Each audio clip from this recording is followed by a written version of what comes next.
ជំរាបសួរសួស្តីដល់បងប្អូនអតិថិជនទាំងអស់គ្នាដែលតែងតែគាំទ្រជាមួយនឹងហាង Hockly មានខ្ញុំបងចំពោះបងប្អូនអតិថិជនដែលគាត់មានចំណាប់អារម្មណ៍ចង់បានជាមួយនឹងប្រភេទឈុតអវ៉ាន់ថ្មីកែតម្លៃ6លានជាងមកវាយជ្រើសរើសជាមួយនឹងប្រភេទឈុតនេះបានបងតម្លៃគឺត្រឹមតែ6លានជាងតែប៉ុណ្ណោះមានការធានាជូនបងរយៈពេល3ឆ្នាំពេញចំពោះប្រភេទប៉ុងហើយចំពោះប្រភេទម៉ាស៊ីនគឺមានការធានាជូនបងរយៈពេល1ឆ្នាំពេញតែម្ដងបងហើយបើសិនជាបងអតិថិជនដែលគាត់មានតម្រូវការត្រូវការតែម៉ាស៊ីនក៏បានឬមួយក៏យកជាឈុតបែបហ្នឹងក៏បានដែរបងគឺតម្លៃត្រឹមតែ6លានជាងតែប៉ុណ្ណោះបងសម្រាប់ជាឈុតបែបហ្នឹងបងទាំងគ្នាអញ្ចឹងបើសិនជា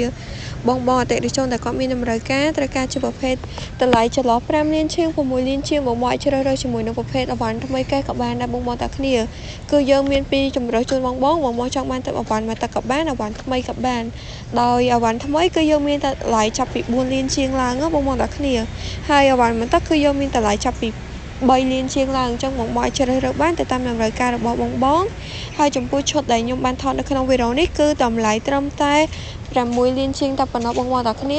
បើសិនជាបងមានចម្ងល់អាចឆាតចូលទៅក្នុង Facebook